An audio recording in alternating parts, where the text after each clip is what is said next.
everybody, and welcome back to a very special podcast. This is the podcast in which you talk about all of your favorite TV series from yesteryear, and then discuss them over a glass of wine. I'm Patrick M. Dunn, perhaps you know me from the previous 91 episodes, and I'm joined here, as always, by who I dragged away from a true crime documentary long enough for us to talk for an hour-ish, Catherine Halstead. Ooh, I got the Catherine today. Good day, everybody. A little fancy. We're still here, and here comes the booze, our Halloween installment of the podcast. What is this, our fourth one, I think? Yes, this is our fourth one, and we've got one more planned after this, and I'm so excited for both of these. Yes, we got one more trick and or treat for you, but tonight I am basically recovering from a panic attack after watching this movie. We'll get into it. I don't know about you. Yes, we will. Were you cool, calm, and collected, or were you just freaking the fuck out? Totally. I didn't have a freak out, but this movie definitely still got to me. And definitely there are times where I'm kind of looking around wait, especially when I'm driving at night.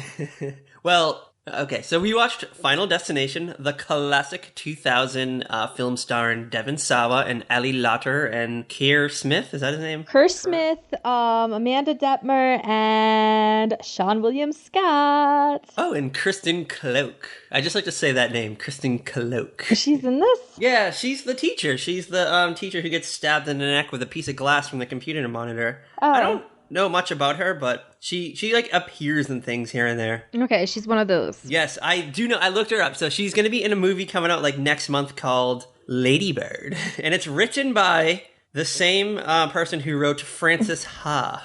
Interesting. And this movie that's coming out next month, Lady Bird, also stars our gal pal, Laurie Metcalf of Roseanne fame and of your fodder for your pickup line on Tinder.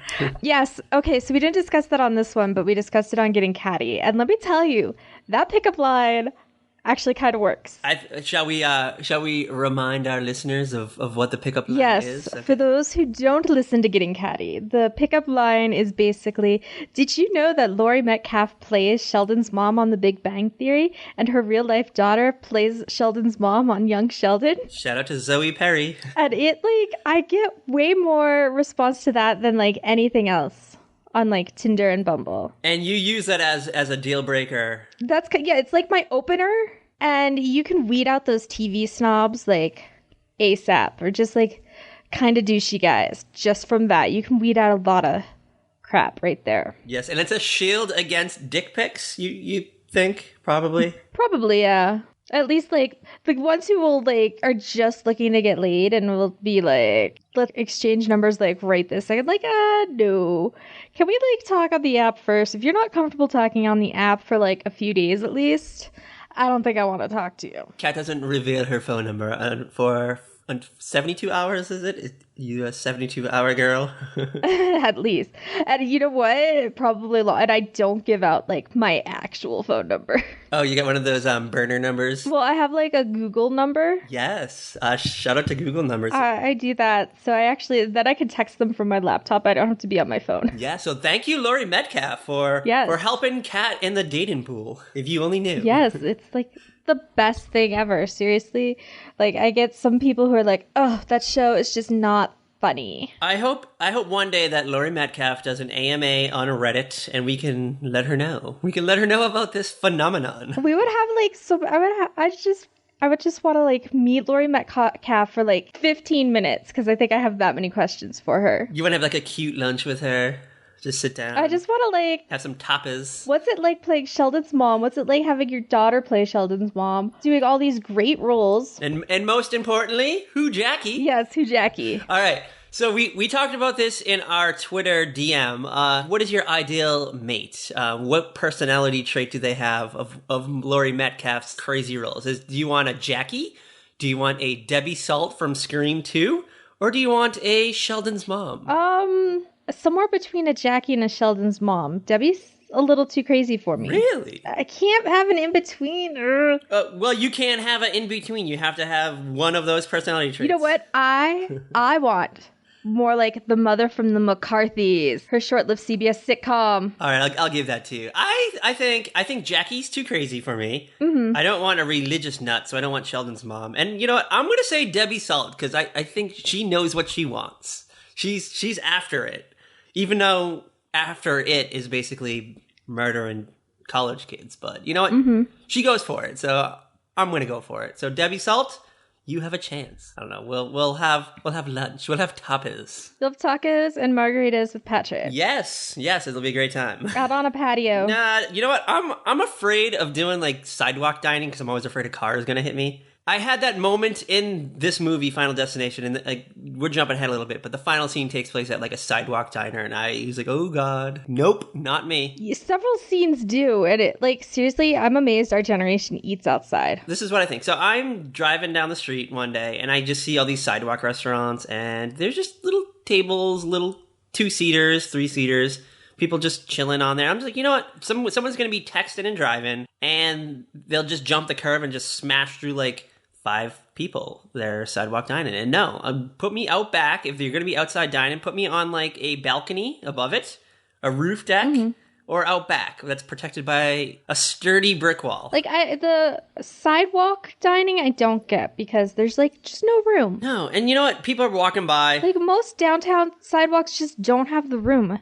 It's like, okay, thanks. Now I can't walk here because you've covered the sidewalk in your stupid little chairs. Yeah, and there's probably someone walking by with their dog, and their dog's defecating on the sidewalk right in front of where you're eating your french fries. It's like, no thanks. I'll take, like, I love, like, the little patios in the back, or the balconies, or the decks, that kind of thing. But, yeah, it has to, like, actually look like you didn't just toss some chairs outside. And it's gonna have a nice view. I don't want to look at the side of, like, a Woolworths or something. Oh, God. There's, like, these places in Minnesota, they'd have, like, outdoor dining, and you'd just be looking at, like, the gas station next door. Or a medical park. It would be, like, the gas station, the car wash, and just no. Shall we talk about Final Destination? Shall we talk about when this movie was released? Yes. When was this movie released? March 17th, 2000. Which I believe, is that St. Patrick's Day? That is St. Patrick's Day, our senior year of high school. Yeah, I thought I was in college when this movie came out, but I guess not. No, like, we were in high school, apparently. Yeah, and I remember seeing this movie on opening night, and I was so excited to see it. I remember seeing the trailers for weeks, and just leading up to it, and I was dying to see this movie. And I didn't get the early show, so I got the late show. It was, I don't know, the 10:30 p.m. one. And when the movie ended, there was a very bad rainstorm. And I just remember just driving home. Oh, shit. In this horrible rainstorm. I was not a skilled driver. I was like only driving for like less than a year at this point. And I just remember thinking every time that I turned a corner or stopped at a red light or something, there was going to be some like Rube Goldberg machine effect of me dying. Yeah. I still think about it. Like when I'm driving down the street today, I just look at everything. I'm like, oh god. Well, as you know, I don't trust other drivers when I'm driving. Yes. I'm like the worst nervous driver. Kat will only go on the expressway for 2 minutes. Is that what you said? Like that's your maximum? It's like 2 miles. You're like Cher from Clueless. Yeah, I'm like, oh my god, I don't want to do it. Is it merging that you're afraid of? Yes. Do you have acceleration lanes where you live? A little bit, but here's the thing: is there's always, every freaking time there's always that person who you're signaling and you're going over, and they speed up right behind you, and they're like right on top of you, and then they honk at you. I'm like, hello, I'm signaling because they want to get by you. It's like F you. All right. So do you want to hear the top 5 films that were out the week of March 17th, 2000? Yes, I'm actually really curious. According to Box Office Mojo, I think is where I got this information from. Okay. All right, so I'm going to go backwards from 5 to 1. Are you ready? I'm ready. All right. The 5th top 5 film the week of March 17th, 2000. The year 2000. Romeo Must Die. Are you familiar with this? I've heard of it. I've never seen it, but I've heard of it. All right. 2 families, bound by tradition, are locked in a brutal war. It's Romeo and Juliet, but with martial arts, and Aaliyah making her acting debut. The soundtrack also features Aaliyah's #1 banger, Try Again. Aaliyah did dust herself off one more time and tried acting again in Queen of the Dam, based on the Anne Rice novel, but damn did that movie suck. But you know what? Stuart Townsend was a better Lestat, though. I'll just throw that out there. Okay. And sadly, kind of tying in with this movie, Aaliyah perished in a plane crash on the evening of August 25th, 2001, flying from Bahamas to Florida after the completion of her music video, Rock the Boat. And I am like a plane crash junkie. Like, whenever a plane goes down, I am like all in it. I need to know why, what happened. Were there any survivors? If there were survivors, why did they survive? Where were they sitting? What were the weather conditions? I'm all about that. And I remember the Aaliyah plane crash just shook me. Shook. For some reason, this was like right when I was starting college when that happened. And it just didn't like... I don't think we really like knew what was going on because my dorm didn't have cable for like the first like 2 weeks. You didn't have MTV.com so we were to read about this? Okay, almost nobody had a computer in their own room. What? Where did you? This was 2001. We had the internet in 2001. I had like Napster and shit up and running. Yes. And all that stuff. Yeah, I did. I mean, I had it, but I wasn't checking MTV News all the time. What? Yeah, I was on like AIM talking with you. But because I was too busy on MTV News reading about Aaliyah. Yes, exactly. And her plane was overweight by 700 pounds. It had like one extra person on there and some extra luggage. And holy crap. That's something you will never know. Like, you will never know if the plane is overweight.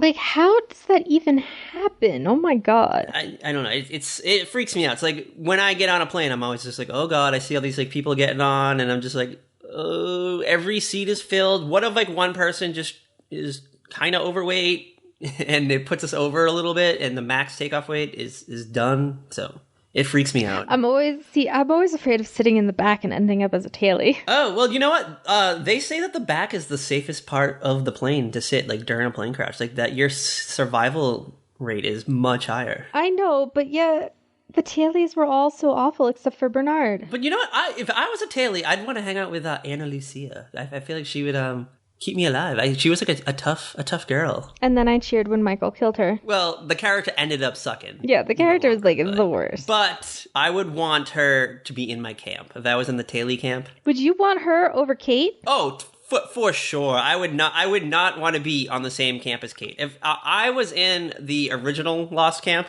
and I saw Kate, I would just fucking piece the fuck out. I'm like, you know what? I'll take my chances with the smoke monster. See what happens out there. Really? Maybe I'll run into the others. They'll take me in as their own, and it'll be a good time. It'll be fun times in the South Pacific on an island that doesn't exist. You really thought Kate was that bad? Yes, the worst character of television in the history of television ever. Oh, come on. Ever. You can't say that when Sonny Corinthos exists. Worse than Sonny Corinthos. No, nobody's worse than Sonny Corinthos. All right. Twitter, if you think that there is a character on television worse than Kate from Lost, tweet us at Very Podcast and let us know who the worst television character is. Heather, I will. You better back me up on this. 99% of the population will say Kate from Lost. I think there's like one Kate from Lost fan. I think it's you. And I think there was one other person on Twitter one time that said they liked Kate from Lost. So whoever you are, piss off. All right. Are you ready for the fourth top film of 2000? Yeah, what's the fourth top film? All right. It's a bit of a downer. My Dog Skip. Oh, with like little Frankie Muniz? Yeah. My Dog Skip is who is like killing it on Dancing with the Stars. Have you watched it all this season? No, I don't watch Dance with the Stars. I watched Dance with the Stars twice in my life. Once to see Nancy Kerrigan and once to see Misha Barton. And that was it. I got to see them and then I moved on with life. Because I don't understand Dance with the Stars. It's boring. Frankie Muniz is killing it. He's like he's good. Do you think he'll remember being on Dance with the Stars a few years from now? I don't know. I guess he was in that horrible car accident. Why is there lots of horrible things happening to the stars of the movies that were released around the time of Final Destination? I don't know. So he was in a horrible race car accident and I don't know, suffered head trauma, and he barely remembers being on Malcolm in the Middle. Is that? Yeah, he has memory issues and he has back issues, but he works his ass off to get these dances right on Dancing with the Stars, and then he goes out there and it's good, whoa, it's amazing. I was not expecting much from him, to be honest. What's his signature dance? Is it the cha-cha? I don't know what what his signature dance is yet. Do they have a signature dance? No, they don't really do a signature dance. Oh, I thought... Once, like, when the season's over, there's probably going to be, like, a dance he does that stands out against all the others. Oh, they come back and they get to do their top dance? Well, or, like, yeah, because there are certain things, like, from season 2, you know, Drew Lachey has, like, that freestyle he and Cheryl did, which is, like, a cowboy-themed thing, and that's his, like, signature performance from Dancing with the Stars. Or, like, Joey Fatone doing the tango to the Star Wars theme. That I think I need to see. Is that on YouTube anywhere? I want to see Joey Fatone. It's got to be on YouTube. Tangoing to the Star Wars theme. It must have been wild to see. Was there lightsabers involved? A little, and this is like from season 2 or 3, so it's not as overly produced as some of the dance numbers now. Oh, so like the Phantom Menace was fresh in everyone's mind, so we might have seen like a Darth Maul character lurking in the background, or Jar Jar Binks? No, none of that. It was before Disney owned Star Wars. Yeah, but I mean, they're playing the Star Wars song, and when did... Yeah, but it was just like, we're lucky he had like a Jedi cloak. This is like how long ago it was on Dancing with the Stars. When did Dance with the Stars drop? 2006, maybe? Okay, so we're probably looking at 2007-ish, 2005, right? 2006, something like that, yeah. Yeah, so the prequel series was fresh on everyone's mind, and Disney hadn't yet got their claws on the property and ruined it. So you know my feelings about Star Wars. You get a headache every time you watch the movie. But you have yet to see The Phantom Menace, so I think that you will watch The Phantom Menace and you will enjoy it for what it is. You will love the pod racing, you will love the political drama of it. All I know... You'll love the soundtrack. ...is that they did not air The Phantom Menace when they aired all the other movies the other weekend on TNT. Well, 99% of the population hates The Phantom Menace, except for me and Kyle from Twitter, my friend Kyle from Twitter, who occasionally we talk about it online. So shout out to Kyle for enjoying The Phantom Menace. And we both on the soundtrack. Oh my gosh. Because we talk about our favorite bangers off it. All right.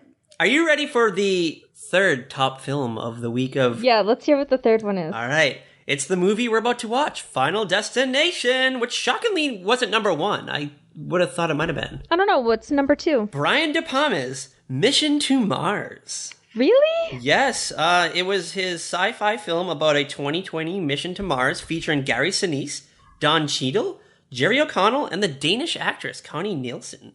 Note, I have never seen this, and when I first read it, I confused it with the horror film John Carpenter's Ghost of Mars, which starred Ice Cube and Pam Grier, which it is not. Huh. I know this movie was like horribly panned, and I think Rotten Tomatoes gives it a pretty low score, but I think people just wanted to see it. Maybe it might have been like PG-13 and there wasn't that much choices to see. Like this or My Dog Skip? Yeah, well, like 15 and 16-year-olds were too young to get into Final Destination, and My Dog Skip was like too childish for them, so they're like, all right, we'll just see fucking Mission to Mars. Yeah. It stars Jerry O'Connell, the star of Sliders. You know, they might have been into that. Yeah, maybe.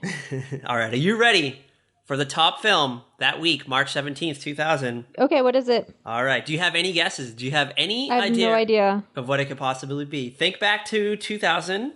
You were in high school. It was St. Patrick's Day. You were wearing green. I just remember wearing green that day. That's all I remember. You were in English class dreaming about this movie, maybe? Was I English class? You didn't have English class in your senior year of high school? I'm trying to think, like, what did I... I had film class, like, early in the morning. Okay. Well, this would have been appropriate. You would have been thinking about Erin Brockovich, the dramatized true story of Erin Brockovich, as portrayed by Julia Roberts, who fought against a behemoth energy company, Pacific Gas and Electric. You go, girl. I have never seen the entire movie. You have never seen the entire movie? Never. I have not seen it, so it seemed like something that you would have seen. I don't know. Yeah, I don't know. I just never did. I took you for like a Julia Roberts superfan. I go more for Julia Roberts for her rom-coms. Okay, you're like a stepmom. Like A Pretty Woman. Notting Hill. My Best Friend's Wedding. Runaway Bride. You weren't up to her battling. America's Sweethearts. You weren't up for her battling against an energy company that like gave her cancer or something? No. I'd watch it now. Like, 18-year-old cat, come on. Like, yeah, now I probably would, but at 18, Not really. Yeah, the only like true stories I wanted to see when I was 18 were like unsolved mysteries. But now I'd be interested in this because now I'm like an old hag and I'm like, you know what? I want to hear about Aaron Brockovich's daring tale to take on a Pacific Gas and Electric. Why do you insist on calling us old? We are not old. We're only 36. Want to hear a fun fact about Aaron Brockovich? Okay, let's hear it. All right. Let's hear what Pat thinks is a fun fact. All right. It performed well with test audiences. So the test audiences loved Aaron Brockovich, but Universal Studios were worried that the audiences would be turned off by Julia Roberts using profane language. Really? Yes. Actually, you know what? I can understand that because she was America's sweetheart. She was your wholesome movie star. Yeah, and there was probably a lot of older generation people into her, and you know, it's like I could see like my grandparents were probably into her, and they were probably in their like late 50s, early 60s at this point, and they're like, "Oh, I love Julia Roberts. She's wholesome. We can just go to the movies. We don't have to hear the devil's tongue." Yeah. And here she is, like dropping F-bombs and stuff. Yeah, because I can see it, especially because we have to remember that this was like the year 2000. Things have changed so much in the last like 17 years. Yeah. Do you think? I'm trying to remember. In Stepmom, does Julia Roberts ever call Susan Sarandon a bitch? I don't know. I only saw that movie once, and it was like forever ago. I feel like if it came out now, she would. Yeah. And then she would slap her across the face, and then we get like a Real Housewives style fight. Yeah. It'd be great. I would love it. I actually kind of miss like the way they used to make a rom-com. They don't make rom-coms anymore, though. Well, I think they make these like gross out rom-coms. Well, I think like the 2000s kind of fucked up rom-coms. Judd Apatow killed the rom-com. Oh, I love like a good Judd Apatow movie. It's way too fucking long, and it's like watching two movies. They are long. You don't realize it until like you're sitting there and like, God, this movie is so long. But if you watch a Judd Apatow movie, watch half the movie, shut it off, wait like 4 days later and watch the rest, and it's like you watched two completely different fucking movies because the theme changes halfway through. Yeah, what's up with that? It's like, wait a second. The tone of the movie completely shifted. That's so weird. That's an interesting thing to look into. Yeah. What's your favorite Judd Apatow movie? Mine is Funny People with Adam Sandler and Seth Rogen. Oh gosh, probably Knocked Up. Oh yeah, that's a good one. So shout out to Knocked Up. Shout out to Katherine Heigl. Yes. Who is she on a TV show this season that's going to get canceled? Who knows? You know, the last thing I saw her doing was a kitty litter commercial yesterday. Oh.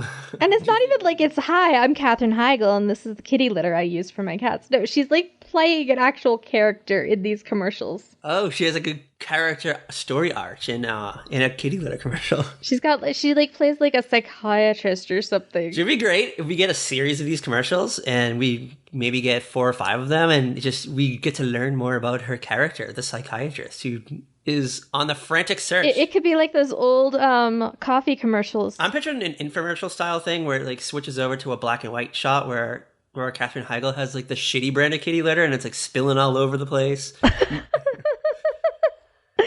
Oh my god, I want a Katherine Heigl kitty litter infomercial so bad. Yes, I'm gonna start a GoFundMe to raise the funds to do this. Oh my god, that would be just like a half an hour. I would still watch that too. That's what's wrong with me. I'm putting it on my 2018 vision board right now. We're gonna wish this into existence. Kathy Heigl, if you're down for it, tweet us at Very Podcast. I don't know, send us like a wardrobe test. Send us like some hot shots of you in some like cool attire, like cool fall fashion, and let's make it happen. We'll get you in this. All right, are you ready to talk some Final Destination? I'm so ready. I'm so excited to talk about this movie. I am too. The wildest thing about this, so I remember reading this like years ago, but I forgot until the other night. So the writer of this film, I believe his name is Jeffrey Reddick. He wrote this as a treatment for an X-Files episode. Yes, like how crazy is that? And I kind of see it because there's 2 quirky FBI agents. One's kind of a skeptic. The other one is believing this crazy claim. There's something creepy about these kids, and you gotta believe them. Yeah, Agent Shrek is like the Scully. He's the skeptic, and the other dude, the one that's just, I kind of believe Devon Sawa. He has a point. He's the Mulder of this. He's the David Duchovny. Mm-hmm. In honor of what could have been, I have made up a game before we get into Final Destination. Oh, God. A game. It's America's fastest growing game show, and we have our first contestant, Kat Halstead, because you don't really... You've only seen the X-Files a few times, if that even? I don't think I've even seen 2 full episodes. Okay, so I have a new game. Is this an actual episode of the X-Files, or is it some shit I just made up? Oh, God. So I am going to read a summary, and then you're going to say if it's a real episode of the X-Files, or if it's something that I just completely made up. Are you ready? Come on down, Kat Halstead. Your life is on the line. You are standing on a ledge... And this is where you decide if you're gonna, throw me over the cliff or not? Yes. All right. This is how you make the decision between me and Steven? Yes. We have, a wild background behind us. We're on, a Price is Right set. Ian Zieren's first wife is here. She's, holding up, cue cards or something. Okay, let's do this. All right. Mulder and Scully arrive in a small rural town to investigate claims of a monster obsessed with singer Cher that's impregnating the local women.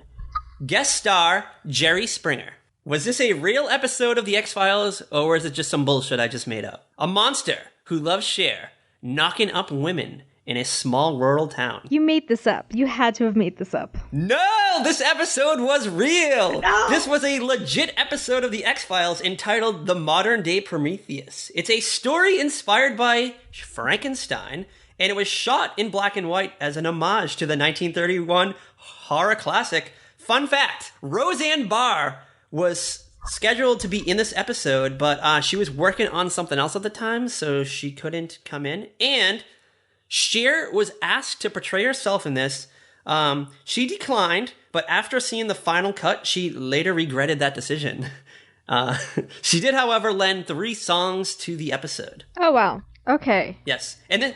This is considered, a very well-received episode of The X-Files. People still talk. I was I'm pretty sure, I was sitting here thinking, I'm pretty sure Jerry Springer was on it, but you're throwing in Cher, and I think you're trying to trick me. Yes. So, because I love Cher. The X-Files is pretty fucking bonkers. There's some fucking bonkers episodes of the show. So you gotta, Oh my gosh. All right, you ready for number 2? Oh God, there's more than one? You're gonna make me guess? Yes. Okay. It's a game. Mulder and Scully investigate a series of small-town murders where witnesses say a Pinocchio-like doll came to life and committed the heinous acts. Guest star, Seth Green. Is this fake or is this real? Is this a real episode of The X-Files? If it's not real, I'm gonna fucking kill you because I'm gonna have a nightmare of Seth Green as Pinocchio now. All right, so real is your final answer? Yeah. Are you sure that's your final answer? Yeah, just tell me. This is fake. I just fucking made this up. Completely made up. But Seth Green did appear in one episode of The X-Files as a helpful stoner who helps Scully and Mulder on a case. I suck at this game. I got one more, if you want to do one more. Okay, let's do this last one. I'm pretty sure I'm going over the cliff. All right. This is a good one. All right. A man's brain will explode unless he drives west as fast as possible. He takes Mulder as a hostage to drive with him. Guest star Bryan Cranston. What the hell? What kind of speed ripoff is this? I don't know. Is this fake or real? Was I just reading a summary of Speed and just decided to X-Files it up? Or is this an actual episode of The X-Files starring Bryan Cranston? This has to be fake. No, this is real. This episode aired during season 6, the first to be produced in Los Angeles, as opposed to creepy Vancouver. This is when actor David Duchovny wanted to be closer to his wife, Tia Leone, and 1,000 other LA hotties. Oh my gosh. Kat, you lost the game. Is this The X-Files, or is this shit I just made up? I had more, but we'll save them for another day. Oh god. So how does this movie open? How does Final Destination begin? Walk us through it. You've got Alex, played by Devon Sawa, getting ready to fly away to Paris, France, with his French class. So he's preparing, he's packing. There's still a airport tag on the bag, and he says, his mom goes to rip it off, and he says, no, don't do that. You gotta leave it on for good luck. And the mom's like, whatever, and she just rips that sucker off. Yes, Alex is a nervous person. He just looks around at everything he sees as a clue to his potential demise. Yeah. Like, he's checking the weather. He's trying to see if there's any, like, stray storms out there. And this is a kid who is, like, totally hooked up to the internet. He's got it, like... His setup is pretty cool, because he has, like, a stack of newspapers with him. He's just online and connected for 2000. He was like us. Today, he'd probably have a podcast today. He'd be, like, a true crime nut. He'd be doing all this, like, research and stuff. Yeah, like, he is an informed kid. Whenever someone goes missing, he'd be, like, investigating from afar, digging through old microfiche. Mm-hmm, exactly. So, they're in New York, right? Is that where the film takes place? Long Island? They're in, Staten Island. Something like that. Somewhere out there. They're in that area, yeah. They're like an hour away from the city, is what I gathered. Yeah. So they're not that far. They talk about it like it's close, but it's not that close. I mean, they can't see the skyline from where they are, so they're not that close like I was, but they're close enough. I guess it's a school field trip to Paris. They're going to be there for a week. It's probably like a school vacation. Mm-hmm. They're seniors in high school, I think. Is that what I gathered? Yeah, I think so. So they get to the airport, and we kind of meet, like, the ragtag crew. It's just all these people who aren't really friends. We got Alex, played by Devon Sawa. He's kind of like our main bro. Mm-hmm. He wears, like Aeropostale, like 1999, 2000 style. Just classic white boy. Don't act like you didn't wear that stuff, Patrick, because I know you did. Oh, I totally had everything that everyone wore in this movie. I was like, I had that shirt. I had those pants. I had those cargo khaki pants. I had those Skechers he was wearing, probably. Were Skechers a thing then? Yeah, Skechers were. I had them in like 1997. I just know Skechers are a more recent shoe, so. Oh, no, that shit came in my East Bay catalog, and I just remember circling all the Skechers that I wanted, and then I'm like, Mom, buy me this, and she's like, all right, but they were like $60, so she never bought them for me. Then I ended up with like Payless shit, and I was pissed.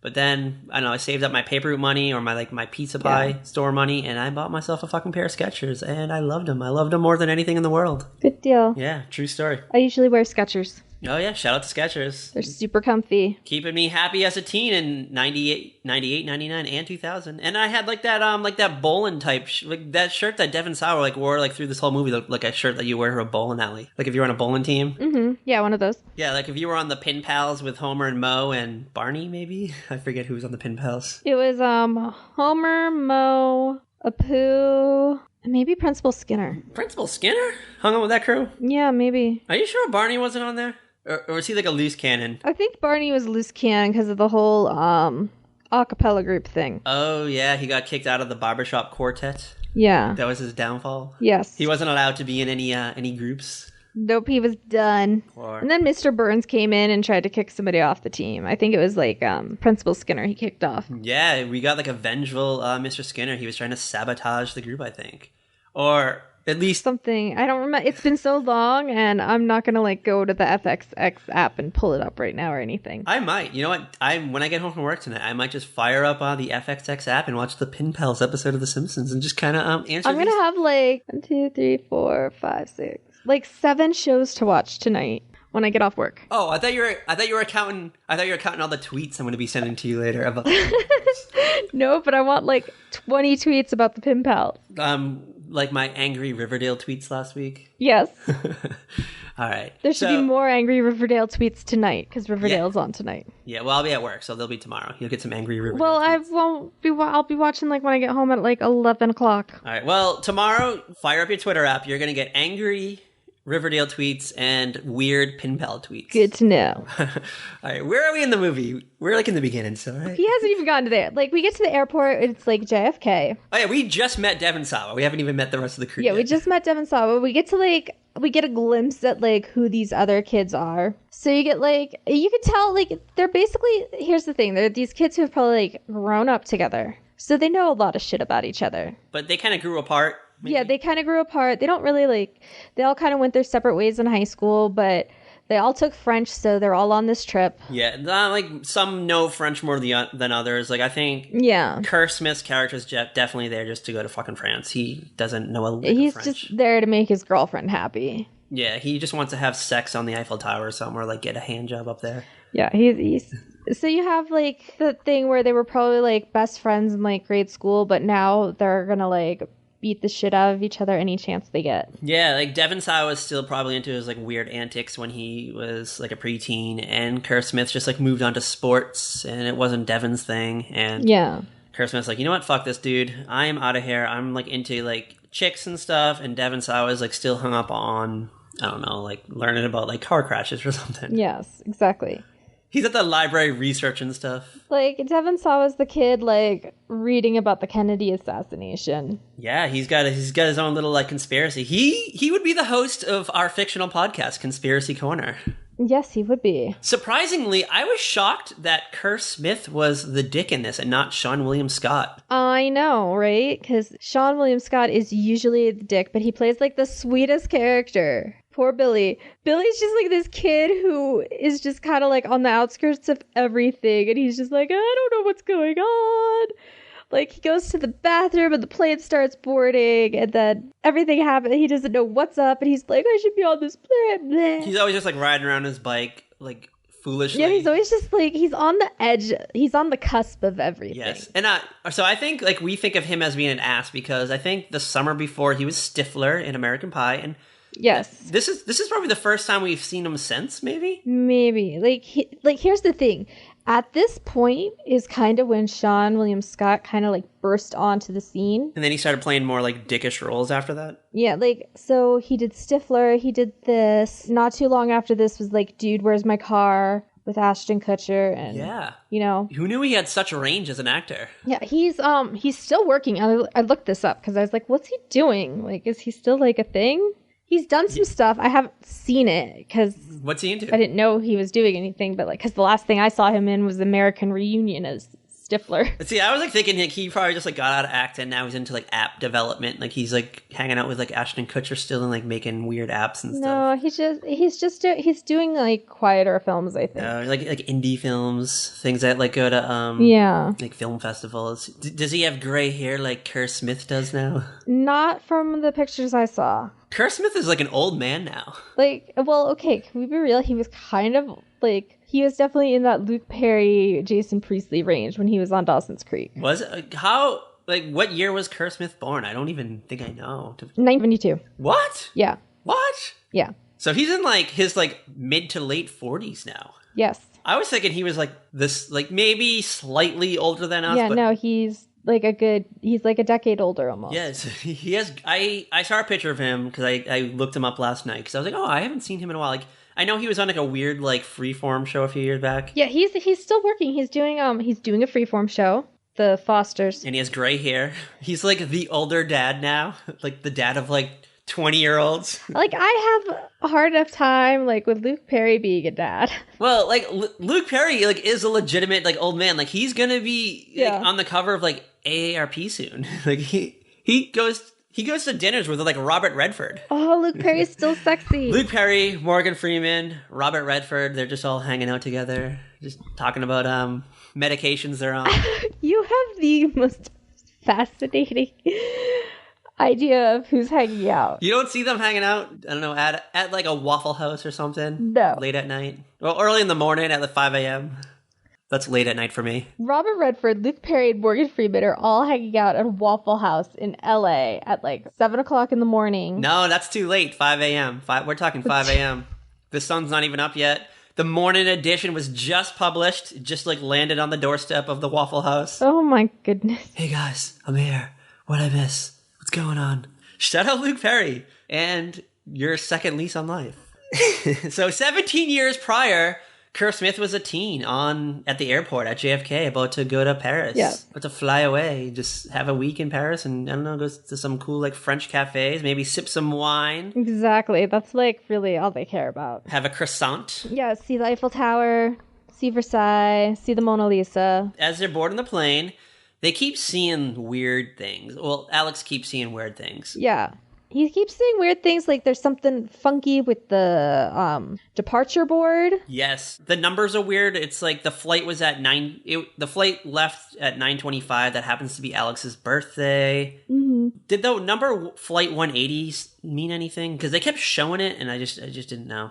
It was just, that was the flight number. But I don't know, like they kept closing up on it, so I didn't know like if it meant. Yeah, because it was the flight number. No, but I didn't know if it had like a significant. Just think about the numbers on Lost. I didn't know if the number signified, like if it meant anything to him personally. No.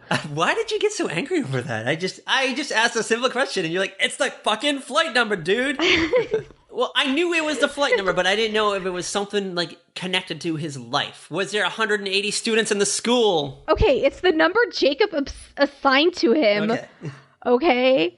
To take him to the island to see if he's worthy enough to take over the island. Are you happy now? Oh, well, they kept on saying, like, the number of students and stuff in the school, so I missed, like, the number, so I didn't know if there was 180 students in the school. I mean, that could be. That's how many were in my, like, high school class in New Jersey was like 180. Yeah, mine was too. So that's why I was trying to see if that number meant anything, because yeah, it means it's just the flight. Like, it's not. Okay. It's not like he's the 180th passenger on the flight, or that Jacob gave him that number. It's just the flight. Okay. You're thinking a little too hard. He's hearing a John Denver song, Rocky Mountain High. As we all know, John Denver perished in a plane crash, which. Yes. Wild story. After I watched this movie, I was like, I remember John Denver dying in a plane crash, and it seemed like it could have been around this time. So I Googled it. So I watched the movie yesterday on October 17th, 2017. John Denver's funeral was on October 17th, 1997, 20 years prior to this movie coming out. Yes. I was just shivered. Like, I was like, oh my God, I'm going to die tonight.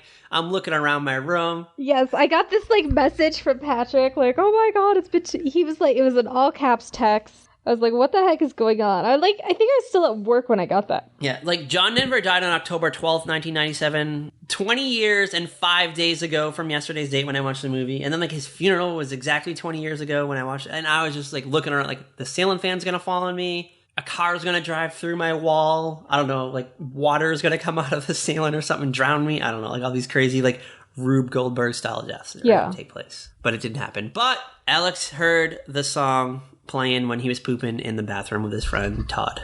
Yes, because they were like, because Todd suggested they go before the flight so that they don't stink up the airplane and like poop in the bathroom before like one of the hot girls like has to use it. Yeah, and Todd has this like crazy plot, like he wants to like rearrange the seating arrangement so he can sit next to the two hot chicks. Yeah, like, and it doesn't work. No, well, because like Alex doesn't care. He's like just nervous. He's just in his chair. He doesn't want to move his seat. Yeah, like he just wants to breathe heavy. Generally nervous, and he's like in his seat, and he like falls asleep. He has this vision nightmare thing of the plane crashing and burning up. It's very intense. It's a very intense dramatization of the plane going down. Like the people who put this movie together, I think they just went way overboard because like now I'm afraid to fucking fly.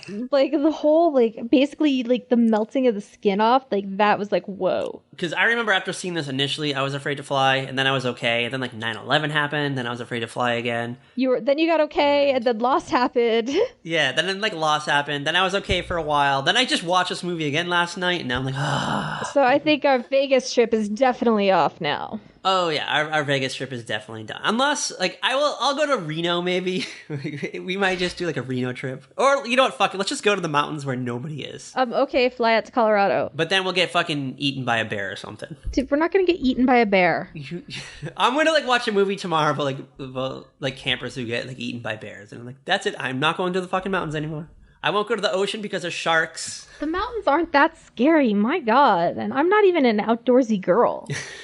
So yeah, Alex has this vision and he wakes up and then things from the vision like actually start to happen and he starts flipping out. It's like a pre 9/11 world. So he's like really flipping out to get thrown off this plane. Yeah, you had to fucking work it to get thrown off a plane pre 9/11. Yeah, and he's getting like he's having a panic attack, really, is what's happening. And then Kerr Smith like gets in his face and you know, Todd's trying to like get between them and you know, the girlfriend's Amanda Detmer's trying to keep Kerr Smith calm, and Sean William Scott was just trying to board the plane, and then everybody's getting kicked off, and then Ali Larter's like, ooh, I'll get off the plane too. And then the one teacher, Kristen Cloak, actually both teachers go out. The teacher that actually knows how to speak French, and then Kristen Cloak's character, I think she was just kind of like there as an extra chaperone. She didn't know French at all. She was probably like, she was probably like a lunch lady or something. Like, what was she? No, she was definitely like a teacher, but Okay. I think like the other teacher had done the Paris trip before. Yeah. Like, so he knew, like, he was the legit. So it's like probably one of those things they do like every 4 years or something. And so they all get kicked off the plane. Sean William Scott just like, he's just boarding, so everyone in the aisle has to leave kind of thing. Yeah, he's like, I don't know what's going on. Like, he's like, I wasn't doing anything. I just wanted to get on the plane. So now they're all in the lobby, and the crew, the flight crew is like, you're banned from this flight. You're not going. Fuck y'all. You're staying here in New York. The rest of them are going to fly to Paris. They're going to enjoy the next 7 days. They're going to have 7 days of fun in Paris. And Kristen Cloak's like, oh my god, they're going to be unchaperoned. Like, one of us has to go. You gotta let one of us teachers go back. And the flight crew is like, all right, fine. One of you can go back. And the French teacher's like, you go, Kristen Cloak. And she's like, no. Like, you actually know how to speak French. You've been to Paris before, probably. You go. And he's like, okay, fine, I'll go. And they close the door. The plane starts to take off. And they're all arguing in the lobby. Yeah. And they're pissed. They're all pissed at fucking Devon Sawa. And like Billy, Sean William Scott is just like watching the plane go take off, and then boom. The plane goes boom. The vibration smashes the glass, so they all kind of get glass shattered all over them. And yes, it's pretty fucking intense because now the FBI are there because this whole incident happened. Yeah. Alex basically was warning everyone on the plane that they were all going to die in an explosion. Yeah, I think that will warrant the FBI showing up immediately. Yeah, it would. Even in a pre-9/11 world. Yeah, they're all in like an interrogation room and they're all staring at Alex like, how did you know? Like, how did you know this was going to happen? And he's like, I just knew. Like, he can't explain it. Like, because he doesn't know what's going. Like, he really has no clue what's going on. Like, why he saw what he saw. Like, why he had the panic attack. It just happened. No, and he's trying to explain it. He's trying to just explain the situation. No one believes him, except for Allie Lauder. Like, she's just kind of, like, watching from afar. She doesn't say anything, but you know she kind of has that intuition that Alex has. Well, here's the thing.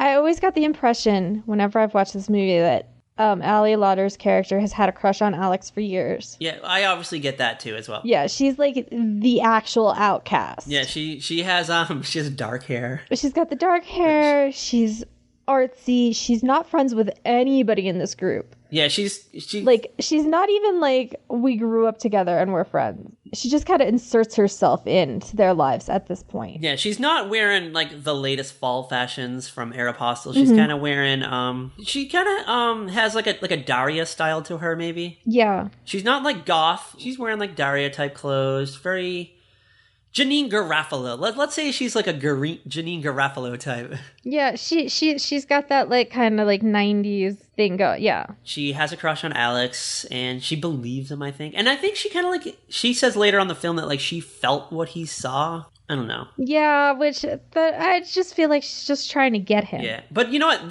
Like there's something like off with her like the whole time that kind of bugs me. The movie doesn't really explain the mythology though that much. It kind of like it doesn't. It skirts over it, but we don't really like get into exactly what's happening. Mm-hmm. We now flash forward a few months. I think it's like the end of the school year. It's like a month later. There's like a memorial service. They're erecting a statue in honor of all the students who perished in the crash. Everybody who was lost, including like Todd's, because we can't forget that Todd's twin brother was on the flight. Yes, he stayed back while Todd went out to just and his brother said, you go keep an eye on Alex. Yeah, find out like what's up, and we'll like you'll get on the next flight to Paris and then we'll like reconvene. Exactly. At the Louvre. So like there's tension. This is where you see that Kerr Smith and Devon Sawa are just not going to get along whenever they like cross paths. No, and Todd's dad forbids Todd from like hanging out with Alex as he feels like that he's responsible for the death of his son, even though he like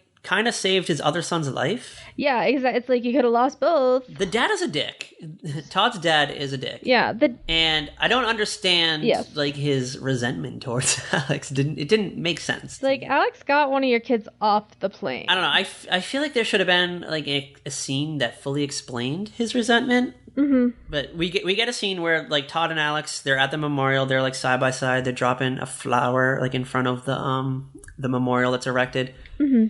And Todd's like, you know what? Like, one day my dad will get over his rage towards you, and we'll be friends. Like, we'll be allowed to hang out again, and we'll go on, like, a fun trip to the city. We'll get drunk, and, I don't know, go clubbing. We'll do the stupid stuff teenage boys are supposed to do. Yeah, dance to the latest DMX banger. And Alex is like, yeah. We'll jam out to the new Eminem album. Yeah.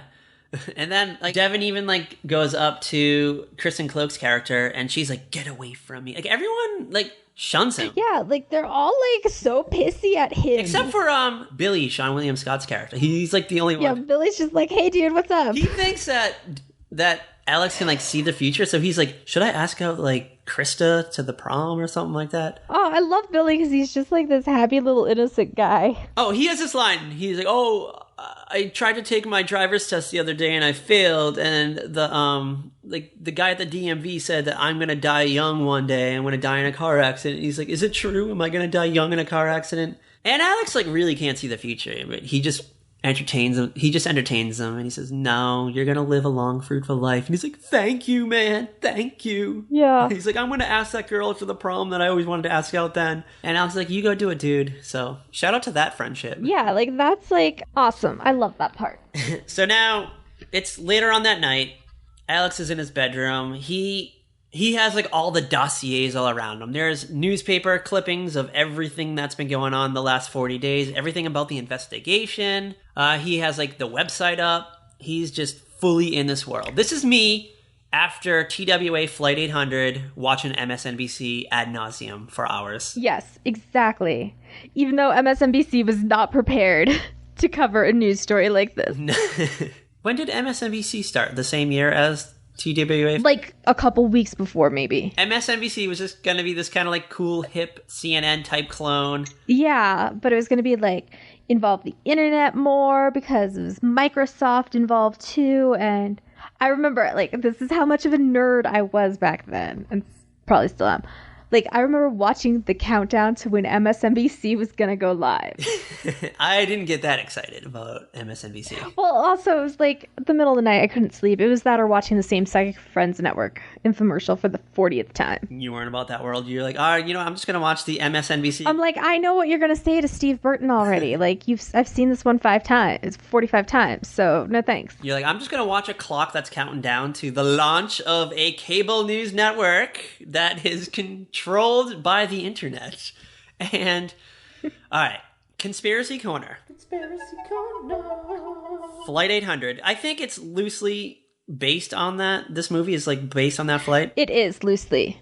Like, they definitely, like, all the news footage they use in the movie is Flight 800 news footage. And it's a plane taking off from JFK going to Paris at night. At night with a group of students on board. Perished a few minutes after the flight in a unexplainable explosion, which, I don't know. Conspiracy Corner. I'm all conspiracy cornered about this. Like, what is your take on Flight 800? I need to know. The Navy did it by accident. Yeah, all right. I thought Have you seen that documentary? I've seen that documentary. I've read the reports, like, that it was a meteorite. Yeah. The people that saw, like, the missile streak in, like, over the Long Island Sound, it's crazy. The missile streak. That's another podcast. So I think we have to, like... That's like a whole other podcast to dive into and, like, fully research. But there's I don't remember what the documentary is called, but it was on Netflix. It was about Flight 800, and it was just fascinating to watch the way they were trying to piece together what happened, like, actual investigators still trying to piece together what happened, and, like, all the cover-ups about it. Yes, and I remember a week after that, I was scheduled to fly to Tampa, Florida, and I remember just being nervous as fuck, watching MSNBC all day long, because I mean, the internet was there, but it wasn't, like, the way it is today. I think I had Prodigy or something. Yeah. I started on Prodigy, too. Woohoo! No, I was CompuServe. I'm sorry, I was a CompuServe dude. Oh, you were CompuServe? There was only, like, 3 people in the forums about this, and they weren't really adding much to it. Yeah, I wasn't looking for this on the internet yet. That wasn't, like, my MO yet. Yeah, I wanted to know if Guns N' Roses were getting back together anytime soon. But I remember just being scared to fly, and I remember right after this happened, everyone thought it was a bomb or something. It was terrorism, and... Yeah, like, nobody knew. Like, it just didn't make sense, and it still doesn't make sense, because we don't have the actual truth No, and revealed to the public. It's still covered up. And you know what, like, terrorism, like, we didn't think about terrorism then, because, like, now, like, when a terrorist attack happens, there's always someone, like, ISIS or Al-Qaeda will come out and they will, like, stake claim in it, but no one came forward and said, like, oh, we did this. No one came forward about this, nothing. And I remember, like, days away from flying, I just remember my aunt's like, you know what, if this was an attack, it probably took years for them to plan it, so there's probably not going to be one right after, because now, like, everything's on high alert. And that, like, eased my fear of flying. But I remember, like, getting on the plane. I think, what was it, like 20 minutes into Flight 800 was when the plane blew up? Not even. I remember, like, looking at my watch. Like, I was, like, counting down the minutes. And it made it past that mark. And I was like, okay, think we're good. I'm going to make it. Then, I think the plane landed. And we had a layover in Atlanta, I think. And I think it was... I remember being in Atlanta, and there was... It was right around the time of the Olympics. I don't know if the Olympics were just about to start or they were already, like, in play, but I just remember being in Atlanta and just, like, being afraid of, like, a terrorist attack at the Olympics. And then I made it to where I was supposed to go, and then I think there was, like, a bombing in Yeah, there was a Atlanta. bombing at the 96 Atlanta games. I was in Tampa when the bomb in Atlanta happened. And then a year later, I was in Tampa again, and the Versace murders happened in Miami. And I was like, oh my God, that's way too close to Tampa. So I'm never going to Tampa again. Fuck Tampa, fuck Florida. Not going there. Every time I go to Florida, something fucking horrible happens. So you're saying we shouldn't go to Disney World together? I'll go to Disneyland, but I'm not going to Disney World. No more Florida for me. Okay, we'll go to Disneyland. We'll get Steven and we'll go to Disneyland. I went to Florida in, like, 2015, and there was, like, a sinkhole or something happened, too. So, no. Oh, jeez. No more going to Florida. Oh, my gosh. Yeah, no more Florida for Patrick. Sorry, Heather. I think she, like, said something like I should come to Florida when I was freaking out about something a few weeks back. No, not going. Yeah. Well, that's where Heather lives, is Florida. Exactly. That's why I said I'm not going, so. Sorry, Heather. Yeah, you can stay there and do Florida things, but I'm staying up here. I'll be at the Florida-Georgia line on the north side of it. Far as I'm going. That's as far. So yeah, they're at the memorial. Like, there's tension, and then it's that night. That's what gets me. Is it's that night, and Todd's in, like, his bathroom, and he's, like, grooming up, trying to get hot. He's trying to clip his nose hairs, and, you know, figure out where he needs to put his, like, OxyClean or whatever on his face for his zits or whatever. Yeah, and he has, like, a weird razor, too. Like, a weird, old, styly type razor. Super old school razor. Like, come on. 1999, 2000 guy is not... It cuts his neck. Using that as a razor. He's using, like, a Bic. No, that was it, like, the Mach 5 or something? That's what you got. I think that, like, just came out, maybe. Whatever it was back then. I don't even remember. But he cuts his neck, so that's, like, the first sign that something horrible is going to happen to him. And then, like, there's just, like, a weird chain of events. Yeah, it's like... Because death is coming for him. Death is like, bitch, my plan is to take you, and I'm gonna take you however I fucking want to take you. There's like every time someone's about to die, there's like a weird breeze. There's a weird breeze. There's always a window open. John Denver's gonna start playing. Yeah, things will be moving in the, like, breeze comes in, it moves something slightly in the room, which triggers the next chain of events. Yeah. And, I don't know, everyone in this movie should just close their windows and doors. Yeah, seriously. The wind won't blow in. He's in there, he's doing his grooming thing, and it looks a little awkward to me, but I was never a teenage boy, so maybe this looks normal to you? I don't know. No, it's the usual. I mean, he didn't have anything to shave, though, so I don't know why he was shaving. Yeah. He had, like, no facial hair, no stubble, like, whatsoever. He would have been cool for, like, a few days. Is it like that thought, like, if he shaves, it'll grow? I was thinking that, because I remember just getting, like, a little bit of, like, peach fuzz and thinking, like, I need to shave, because I have, like, tiny bits of peach fuzz. And here I am up fucking shaving up a storm, like, throwing shaving cream all over my face, getting the, like, expensive razor, going to fucking town. And it's just, I'm just, like, shaving bare skin. Yeah. Todd, you could have just, I don't know, stayed in bed maybe. I don't know. Who knows? Yeah, just stayed in bed. You didn't need to, like, what were you getting all dolled up for anyway? Yeah, it wasn't like you had, like, a hot date or anything. Oh, was it a school night? I don't know. I don't think so. Because they had the memorial. I don't know. Maybe he had, like, big plans for the next day. Maybe he was going to ask out that hot girl that Billy was going to ask out. Or maybe his dad was just going to keep him locked inside, because that's the impression that I got. That yeah, that dad was not going to let that kid out of the house if he didn't have to. Alex, as far as I know, was his only friend. So, like, who was he hanging out with? Billy? Yeah, exactly. Are you hanging out? Nobody's hanging out with Billy. Or like, you know what, maybe like he just kind of that person that was just like he liked to get all dressed up but nowhere to go kind of thing. I know I did that a couple of times when I was a teen. He's like the YouTube beauty gurus who are like, oh yeah, I'm just staying in on this Saturday night, and then they put on like 20 layers of makeup. Yeah, I'm just gonna stay in, watch TGIF, which probably wasn't even in existence anymore at this point in time. No, not really. Like, we still had Boy Meets World, I think. Yeah, maybe. Oh, this was like near the end of Boy Meets World. But I think they killed the TJF name though. Like it was just the TGI. Yeah, because by this point it was like the Olsen Twins show and Sabrina season 1 or 2 maybe. Yeah, Sabrina.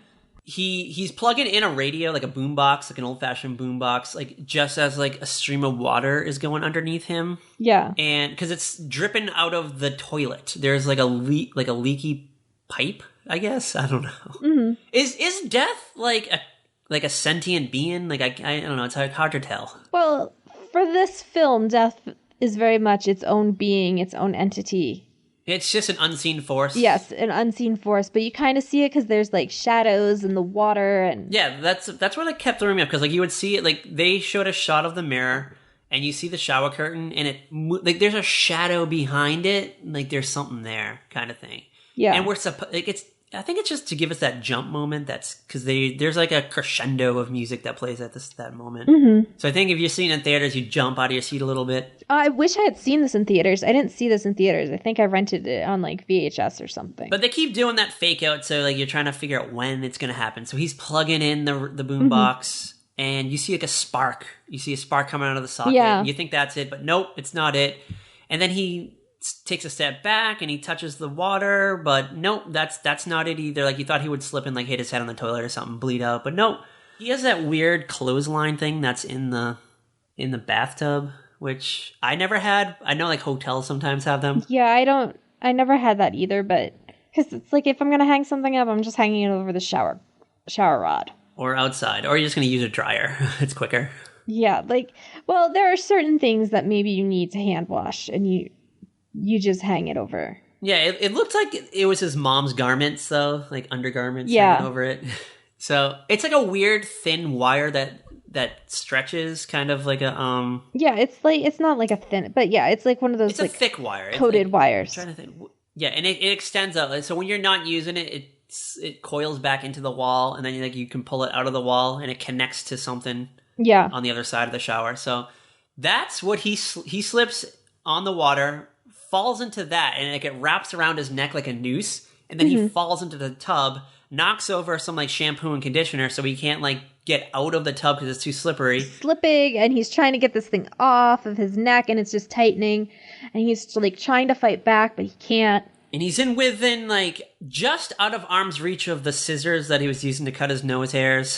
he can't get what it's so close, but it's so far. So he dies, basically. Yeah. Now, his parents think that it was a suicide, that he was distraught over the death of his brother. Mm-hmm. And the survivor's guilt of it all. Yeah, and meanwhile, at Alex's house, he has like another weird premonition. Like right as Todd is dying, an owl appears in his window. So Alex picks up a newspaper to throw it at the window to scare the owl, and it goes through his like oscillating fan, cuts up the paper, and the newspaper fragment of it lands on his lap, and it just says the word Todd on it, T-O-D. Yeah, it's really like freaky. And so he's like, what's going on? So he goes over to Todd's house, and uh-oh, that was the wrong move, kid. Yeah, an ambulance, the coroner's there, and it's not like Alex caused this to happen directly, because Todd's dad comes over and he's like, "This is all your fault. Get off my property. Why did you do this? Like, my son was a good boy. He was gonna grow up to be, I don't know, a businessman. He had dreams and hopes. He was gonna go to business school, all this shit, and it's all fucking Alex's fault." And then Alex looks like over his shoulder and he sees fucking Ellie Lauder like just chilling behind a tree. Yeah, like, okay, what is that bitch doing there? Like, come on, girl. I get it. You're stalking Devon Sawa. Yeah, so he goes to her house, right? Is that when he goes to her house and they have this like weird conversation? Yeah, I think they have like a weird conversation at this point. And she's like, "I believe you, Alex." She's like, "When you announced on the plane that the plane was going to blow up, I believed you. That's why I followed you off. I felt the same thing that you did." when you had that weird premonition of Todd, I felt it at home. No, you were just like looking at his window and we're like, ooh, where's he going now? Yeah, like you've been probably following this poor kid around. Like there's something just sketchy about her. Like through the whole thing. I'm sorry, there just is.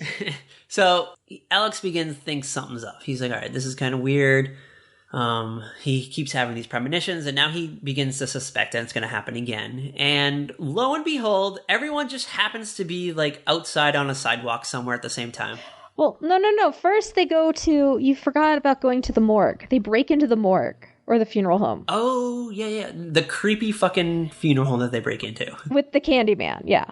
Yeah. So. And the mortician, like they go and they look at Todd's body, and the mortician comes out and he's like, I don't know why they ruled it a suicide. You can see his fingernail marks here because he was fighting back. Yeah, this strange funeral home director who apparently knows all about this, like it's happened to him before. Yeah, he's probably seen some shit. Yeah, he knows that death has a design, and if you like bypass its design, it will circle back around and come back for you, and you have to like figure out all these clues. And it's weird, and it's very ominous.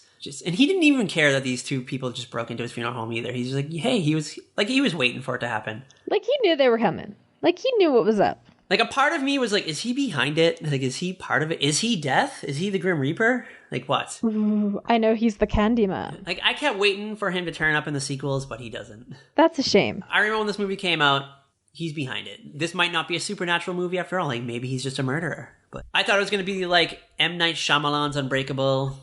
He's Samuel L. Jackson, he's Mr. Glass, and he's causing all these events to happen.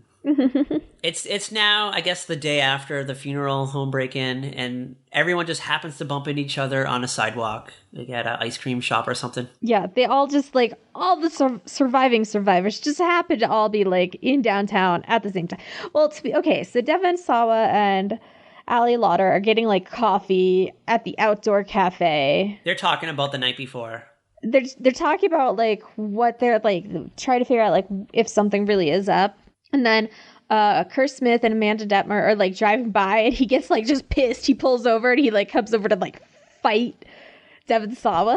And that's when Billy, Sean William Scott's character, is like just rolling by on his bike, and when Kurt Smith like turns around, he nearly hits Billy with his car, and then like Billy falls off his bike and he like lands on the sidewalk next to everybody. And then, like, Kristen Cloak comes out of, like a next door store, and she's like, oh, hey, everybody. I'm here. Remember me? She's like, oh, hey, I'm moving. Bye, bitches. Yeah. Oh, she was, like, picking up boxes or something to help her move or something. Yeah, she's, like, picking up packing supplies. Yeah. Alex is kind of just, all right, we all need to be on, like, full alert. I think Todd's death is just the beginning of a cycle of deaths. And what's the name of the girl? Terry? You keep saying Amanda Detmeyer? Yeah, Terry. I think her name is Terry. Yeah. She's like, what? No, like, fuck death. Death is never gonna happen. And she's doing that thing that they do in, like, horror movies where they step off the curb and then a fucking bus hits her and there's blood everywhere. She's like, I'm not gonna put up with your shit every time we see Alex for the rest of our lives where you feel like you have to beat his ass. Like, I'm not doing this. She's like, I'm walking away. I'm done, Carter. And then bus comes and takes her out. Yep. And blood splatters all over everybody. And I jumped. Like, I'm sitting here. And, like, this is what gets me. Like, it got me. I still jumped. I knew it was coming because I've seen this movie before. I was watching it on my laptop on, like, half the screen. So, like, because I had the screen on half window and I had something open. I had Twitter open on the other window. With all the lights on in my room. So it wasn't like I was in a scary, like, environment. Yeah, but I still, like, I jumped. Like, I tweeted, holy shit. Like, I tweeted something about it. Like, that still got me, even though I knew it was coming. After this movie, ever since that moment, anytime that I am watching something on TV or a movie where people are, like, walking along a street and they step off the sidewalk, like, a car's going to come and hit them, a bus is going to come and hit them. I'm just always waiting for that. And it never happens. But it did happen in an episode of Girls once. Adam Driver got hit by a car when he stepped off into the street. Oh, is that Kylo Ren? Yeah, shout out to Kylo Ren. Okay. Got hit by a car. I only know that because, like, the nephew is obsessed with Darth Vader and Kylo Ren. All right, so Terry's dead. Now, I guess Alex and Aaliyah Lauder are trying to figure out, like, who's next. And a report comes out on the news that the flight went down because of like a faulty wiring or something, and they show like on the news like the path that the faulty wiring took place, like where all like the mini explosions occurred. Yeah, like how it went down. Like where it started and how that set off the rest. Like how it set off the chain reaction. And it just coincides with where every one of the survivors was either sitting or where they were supposed to be seated. Yeah, where they should have been if they had been on the plane. Alex looks at it and he figures that, oh my God, Todd was in the first seat. Then it was Terry. The next one is the teacher, Kristen Cloak's character. Yeah. My favorite part, though, is like he takes the piece of paper and he puts it over the screen on the computer to trace over it. And you can like see through it. Like it's tracing paper. Yeah, it's like I was like, this is so 90s and I love it. But you know, if you took like a regular sheet of like printer paper, it would not... Would it soak through? No, it wouldn't. So it was tracing paper, or it was like a thinner paper. So now he knows Kristen Cloak is next on the hit list. So he like goes to warn her, and he's just kind of like pacing around her property. Like he's like, I gotta keep an eye on her. I want to make sure that he's okay or she's okay. And she sees him, so she calls the FBI. Yes, because she thinks he's like behind everything because she's like lost her mind. She's lost her mind. Like she's the one who like snapped. So she calls the FBI. The FBI show up. He's like checking her tires just to make sure they're like filled with air. Yeah. Which looks suspicious when the FBI rolls up. Let's just throw that up. I mean, it does look suspicious. Like you're out here checking your teacher's tires, dude. Come on now. So they take him in. They take Alex in. He's like in another interrogation room, and that's where we get that weird like X-Files like moment where we have like the skeptic who's just doesn't believe this, thinks Alex is behind these deaths. Then we get the person who actually believes what might be going on. And like, I'm going to be honest with you, like if you're like with the police or any type of like law enforcement agency explaining that, they're not going to believe you. So there's no way they could believe you because it's so ridiculous. At least like come up with a feasible lie just to get you off scotch-free, I think. Yeah. I don't know. But like you blew your chance, but they still let you go anyway because they don't have any solid evidence other than like finding him being around the teacher's tires. Yeah, looking at some tires. Yeah.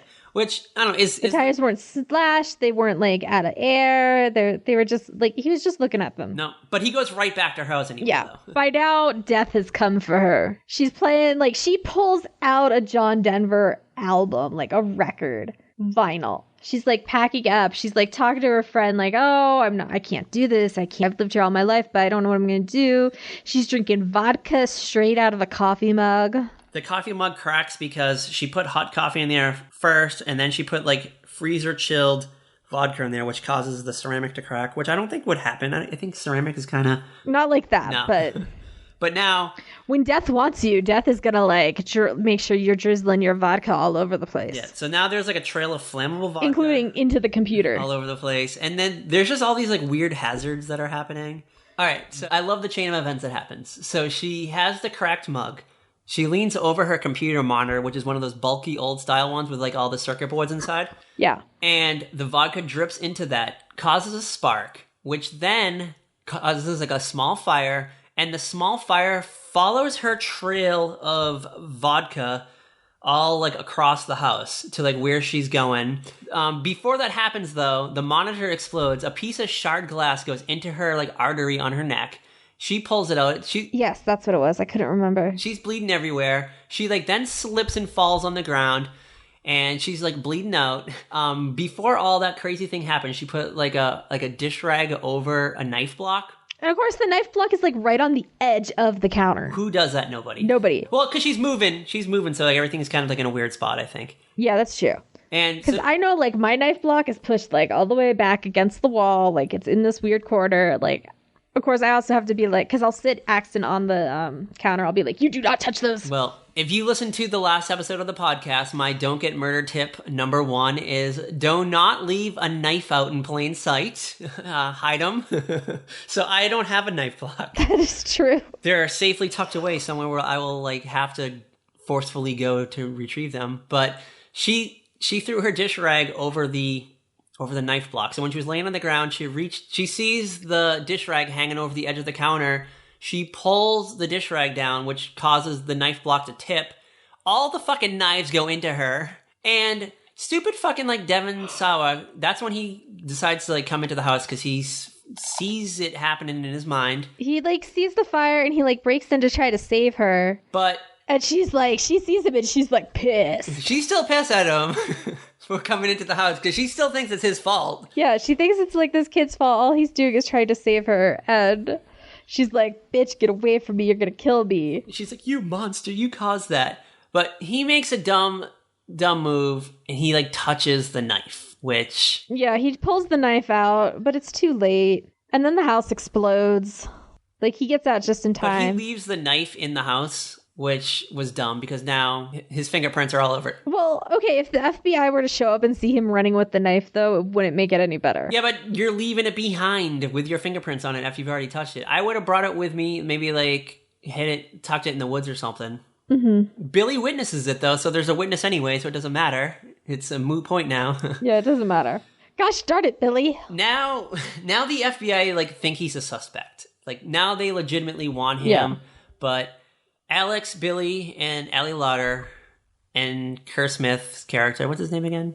His character's name is Carter. Carter, okay. Now they are starting to believe that maybe there is something to this. Like, maybe death is after them, so... Mm-hmm. They're now trying to figure out, they're trying to find Alex because they want to know who's next, basically. So they're all... Yeah, they're trying to figure out who's next and what they can do about it. And so they're all together in Kerr Smith's car, Carter's car, and Alex is explaining the death pattern, and Alex says right before every murder happened, he gets like a weird foreshadowing moment, so he has the potential to stop it from happening. Mm-hmm. And that they're in the car driving, and Kerr Smith's like, fuck it, you know what? We're all going to die anyway, so why don't we just go down in a blaze of glory? So he just starts driving erratically really fast, like almost hitting and crashing into things, and almost hitting like a bus, almost going through like buildings. Like, he just avoiding death. Like, he's like taunting it. Yes, he's teasing death. He's taunting death, and finally, like, Alex is like, Carter's next. Death is like, fuck y'all, and that's when Alex, in like the reflection in the car window, sees like a train for a second. And so he knows... Like, he sees like 7:47. Yeah. He knows the time. He knows that it's going to be a train. Oh, and there's something with like a seatbelt too. Like, he knows a seatbelt's involved. Yeah, there's like, he sees something like the stuck seatbelt and trying to pull somebody out. Carter stops the car on the train track, and that's when a train starts coming. And for some reason, no one can get out of the car for a minute. I don't understand why. But I think it's that paralyzed of fear kind of thing. In older cars, if you lock the door... Well, oh wait, is there like childproof locks though? So... Maybe, yeah. No one can get out of the car because Carter has like locked all the doors or something. So no one can get out. And I'm like, why don't they just lift up the lock and just escape? But who knows? Who knows what that car's rules were. But they all get out. Except for Carter. He decides to stay in the car because he's like, fuck it, I want to die. And just as the train is about to get close, he has a change of mind, but he can't get out. He's stuck. His seatbelt isn't working. Alex jumps up onto the train track. He's trying to pull him out. And at the last possible fucking second, he manages to pull Carter out. And it's all gravy. It's like, oh, great. We skipped Carter. Billy's freaking out, though, on the side of the railroad. He's just, like, freaking out about death. Like, Billy's like, I'm not going to hang out with you assholes anymore. I'm done. He's like, I'm done. Fuck y'all. Everywhere we go, death happens. I'm just going to, like, run away. And there's, like, a tiny piece of metal or something left over from the car. Like, there's, like, a piece of metal, because the car gets hit by the train. And there's debris comes flying through the air and decapitates Billy. Billy. And his head just rolls on. And it's another one of those moments where you kind of jump. Like, you know it's coming. You know it's going to happen because you've seen this movie before, and then you still jump. So now they think that death has skipped Carter for some reason, so they think he's okay for now. And it's either Alex or Allie Lauder is next. So Alex believes it's him, so he now has to, like, death-proof himself. So he, like... Yeah. Allie Lauder sends him away to his dad's cabin. He's in the woods. To her dad's cabin. And she's got this sob story about, like, a stepfather who her mother loves more than her, or some crap, and I don't even know. Like, I felt like it was supposed to be, there was more to it in the story, but it just didn't come out. I think it explained maybe why Allie Lauder was like a loner. Yeah, maybe. And it explained why she, like, has no parents at all in the movie. Like, who does she live with? Yeah. I think she like lives in the house with her mom and stepdad, but they're just never there. They're never there. Yeah, because they don't pay attention to her. They death-proof Allie Larder's dad's cabin. Yeah, he like death-proofs it, which is like, that looked more like a death trap to me. They made it seem like it was far away too. Like they made it seem like it was like hours away, but it just turns out to be like walking distance. I just want to throw that out there. Yeah, it's like really not that far. They had to drive there, and it seemed like it took them a while to get there. But Alex is in there. He, like, there's nails sticking out, like rusty nails, and he's putting, like, wine corks over them, and he's just, like, taping things to the wall. Just everything. And he has, like, a weird moment in there where he realizes in the vision he had on the plane, he moved his seat. And because of him, it didn't make sense to me because he didn't end up moving his seat anyway, but because he moved his seat, that really meant that Allie Larder was next in the chain of events. And here's the thing. Like, can we be real? He basically discounted her as part of the group in the first place. Well, she's just this hanger-on. Like a hanger-oner. Yeah, she's just there. She's that girl, like, everybody's like, so who invited her to this barbecue? Like, who told her she could sit at our lunch table? Like, who is this girl? Why are you calling him all the time? Like, she's calling him all the time. And the dad's like, oh, it's her again. Yeah, and he's like, I don't want to talk to her. Tell her we're in the shower or something. It's like, she's that girl who just won't take the hint. But he ends up falling for her, though, because now when he realizes that she's next, he has to leave the death-proof cabin, run through the woods to her house, and save her. Yeah. That happens to be at the same time, like, the FBI figure out where he is because of Allie Larder. Allie Larder, like, just says, like, where he is. Yeah, she, like, totally gives him out. Like, what is this girl's deal? What is this girl's deal? Yeah, like, she purposely puts him in the cabin so he can hide out from the FBI, but then she ends up telling them where he is, so it didn't make sense. Yeah, like, girl, I just don't know you. I just don't get you at all. But Allie Larder's at home, and that's when, like, a weird, like, freak lightning storm shows up, and it, like, strikes a tree. The tree falls down, brings down a wire. Now there's this, like, charged electrical wire just, like, sparking around the place, which I don't really think that's how, like, wires work when they fall down. Like, I know, like, they'll have a charge to them, but I don't think they, like, bounce around like that. I don't know. Maybe it depends on, like, what the current is when it falls. Who knows? But it's bouncing around. Allie Larder's dog's outside during this fucking storm. I think the wind might play into that, too, though. True. But there's, like, this freak storm. Allie Larder's dog's out there, like, tied up to, like, a little chain thing.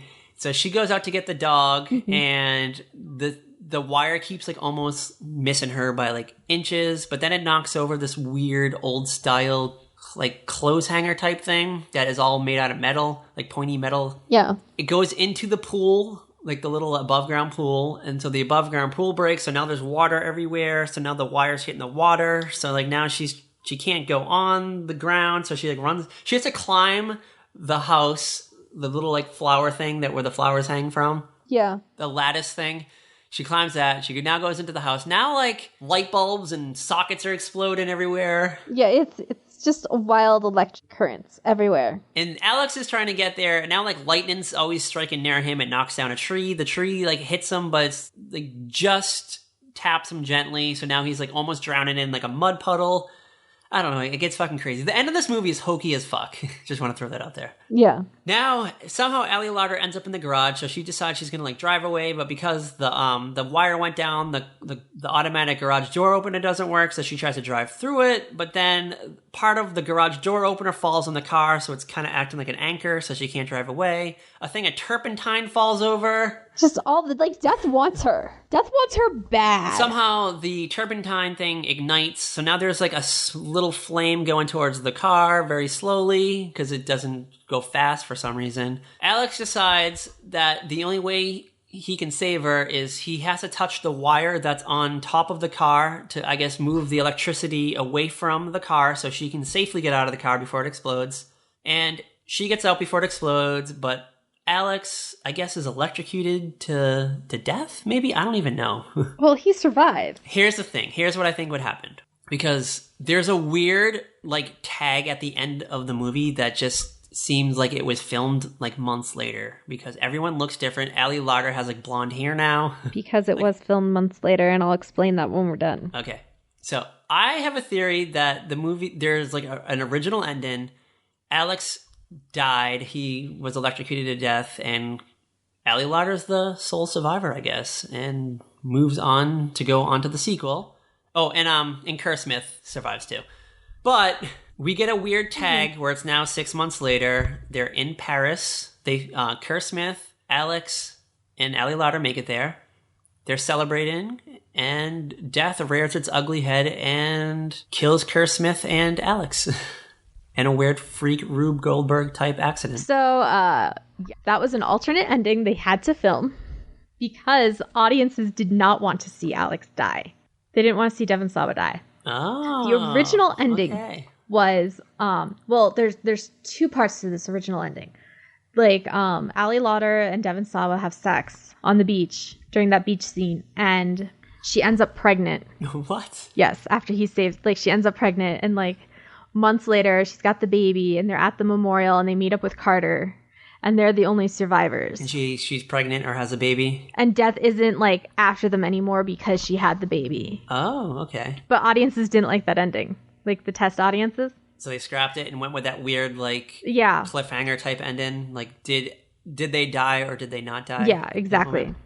Well, according to Final Destination 2, they die, and Ali Lauder is the sole survivor, and she has to guide a whole new set of teens through a Final Destination type scenario. So here's the deal. She is not the one I would have centered another movie on. I'm going to throw this out there. Final Destination 2 is actually a decent sequel. It's a good movie, and I thought she was pretty strong in it. Surprisingly, her character, her acting was strong in it. I enjoy Ali Larter. I miss Ali Larter. I want to see her in things. She's still around. She's still acting. I know, but you don't. She's not. It's not Ali Larter starring Ali Larter anymore. Remember when she was on Heroes and it was such a big deal, and that Resident Evil. That was a different world, though. That was a different time. That was a different time. Okay, we also had a world where Sean William Scott was one of the biggest movie stars. That was a decade ago. More than a decade ago. That was 11 years ago. Here's the thing: they're all the main 5 teens in this movie.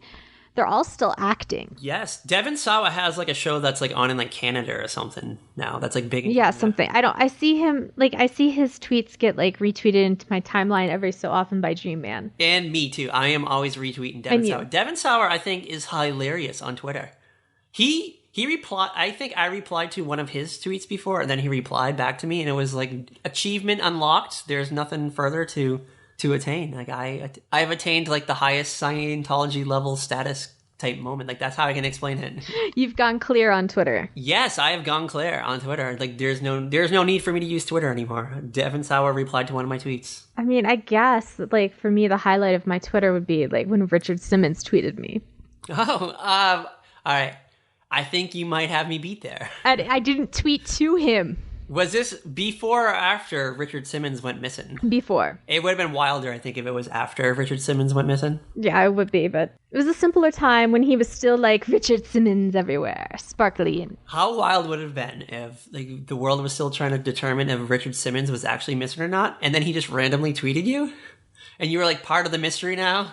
That would be insane. That weird podcast. Conspiracy Corner. That weird podcast would be calling you up and asking you questions about it. And you're bitch, I was just talking about the time that he was on General Hospital. Yeah, that's all I was doing. What are you... At the nurse's ball. Exactly. All right. What are we doing next week? How are we closing the Halloween season? This is oh my God. I'm excited for this one. We've talked about this millions of times on the podcast, millions of times in real life. I have watched this show since I was a small child. Same. Yeah, I remember just being 6, 7, 8 years old, just being scared shitless of this, just staying up late at night, just thinking about everything that ever happened in this. Just scared of UFOs, of Bigfoots, just random murders, kidnappings, just anything. Scared of past lives and ghosts and murderers running around. Oh my God, I'm so excited to do this show. Yes, we are going to do an episode of Unsolved Mysteries. We haven't decided which episode we're going to do yet, but who cares? It doesn't matter. It's going to be amazing. Just talk ominously about murderers and ghosts and past lives and all of the above. Aliens. Yeah, I could use some updated alien abduction stories. Yeah, I feel alien abductions don't happen. We never get those anymore. What's up with it? Cell phones came and we don't get alien abductions anymore. What's up? No, remember like when VHS camcorders were the thing and they were always capturing UFOs? Now everyone has immediate access to a recording device and no one seems to be capturing UFOs anymore. Yeah, like what's up with that? The only ones that are being caught are like grainy as fuck and they're like from 1992 and you can't like zoom, like there's no zoom technology. I don't know. So who knows? Conspiracy Corner. That the signals from our cell phones are interfering with the alien communications and they can't come? Or are we just so absorbed into our phones and what's happening on these little pocket computers that we don't look up at the sky and see the UFOs? We're always looking down and the UFOs are just flying overhead. Yeah. Who knows? Maybe. I don't know. That's a good question. A good question for Conspiracy Corner. Conspiracy Corner. Conspiracy Corner. Our future podcast. All right. Where can you follow us? You can follow us on Twitter at VeryPodcast. On Instagram and Facebook at A Very Special Podcast. Do not accept imitations. Yes. And online at averyspecialpodcast.com. Yes, and we have some big announcement. We're not quite ready to it, but we have some other fun things coming soon. So just stay tuned. Definitely subscribe to us on everything, and you'll hear this wild announcement. Definitely, stay tuned because we've got stuff coming. We got something big, and it's kind of awesome. Yes. All right. So join us next week when we... And I'm totally going to get messages from everybody going, okay, Kat, what is it? I'm like, I'm not telling. You're not allowed to tell. Not allowed until it drops. Unless you accidentally find it because it's already out there a little bit. So you can accidentally stumble upon it. So if any one of our listeners stumbles upon it by accident, that's okay. We'll send you a Christmas ornament for finding it. But join us next week on a very special podcast. And as always... Bye! Don't look at your phone, watch the skies. Look up for aliens.